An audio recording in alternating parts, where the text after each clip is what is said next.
शरणागत दीनार्थ परित्राणपरायणे सर्वस्यार्ति हरे देवी नारायणी नमोस्तुते. शरणागत दीन पीडितांचे संरक्षण करणारे, सर्वांचे कष्ट हरणारे हे नारायणी, तुला माझा नमस्कार असो.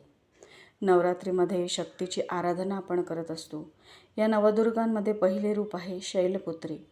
हिमालयाची कन्या म्हणून तिचे नाव शैलपुत्री. पर्वतातून उत्पन्न झाली म्हणून ती पार्वती. कोणी गिरिजा अशा विशेषणांनी तिला संबोधतात. उमा, अंबिका, भवानी अशा अनेक नावांनी आपण तिला आळवत असतो. पतिव्रता या गुणांनी युक्त असल्यामुळे तिची आराधना जर आपण केली तर हा पतिव्रतेचा गुण आपल्याला देखील आत्मसात करता येतो.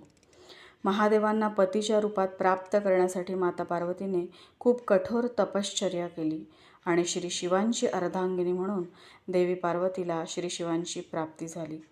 देवी पार्वतीच्या चरित्र, रूप, गुणांमधून आपण देवीचे सर्व गुणचिंतन करून ते गुण आत्मसात करण्याचा प्रयत्न निश्चितच करू शकतो. नवरात्रामध्ये त्यामुळेच उपवासाचे देखील खूप महत्त्व आहे. उप म्हणजे जवळ असणे आणि वास म्हणजे आपलं अस्तित्व. याचाच अर्थ असा की नवरात्रीमध्ये नवदुर्गांच्या विविध रूपांचे गुणवर्णन चिंतन करत राहणं, देवीच्या सानिध्यात राहणं, ज्यामुळे एखादा तरी गुण आपण आपल्या जीवनात उतरवू शकू. सदा जीवनात प्रसन्नमुख बनून आदर्श स्त्री धर्माचं आचरण यामुळे घडेल.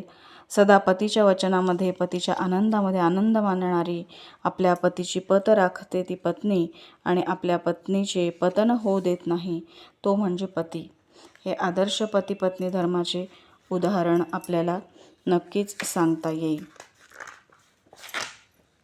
आज आपण समाजामध्ये जी विपरीत परिस्थिती विवाह संस्थेच्या संदर्भात बघतो ती उद्भवण्याचे कारणच हे आहे की आपण आपल्या देवतांचे नुसते पूजनच करत आलोत. त्या देवी देवतांच्या रूपगुण वर्णन आपण करतो, परंतु तसे आचरण मात्र करायचे आपण नक्कीच विसरतो आहोत. जेव्हा देवीने नेसलेल्या साडीच्या रंगाच्या साड्या आपण परिधान करतो त्यावेळेसच तिचा पराक्रम, तिचं तप, तिची उपासना, तिने विविध दैत्यांचा केलेला संहार हे आपण का विसरतो?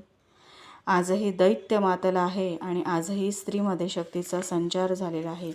फक्त ती शक्ती आपण विविध मेकअप करून वेगवेगळ्या गोष्टींमध्ये गमावत आहोत. नारीने नारायणी होण्याची वेळ आहे.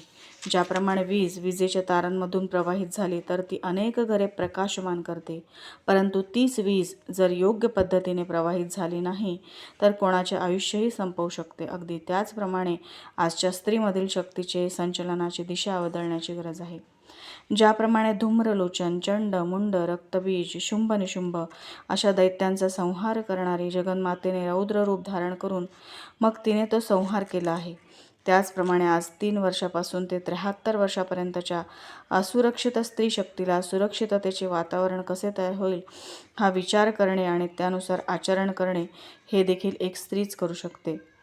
32 तुकड्यांमध्ये तिला कापणाऱ्या नराधमांना शासन करणे, त्यांच्यासारखी वृत्तीचा सामना करणे आणि अशा मनोवृत्तीचे लोक जन्माला येण्यापासून रोखणे हे सुद्धा आजची स्त्रीच करू शकते, कारण अशांचा जन्मही एका आईच्याच पोटी होत असतो. त्यासाठी आपल्या पोटी श्री शिवरायांसारखे नेतृत्व जन्माला यावे यासाठी एका आईचे मातृत्व हे खूप महत्त्वाचं दायित्व आहे.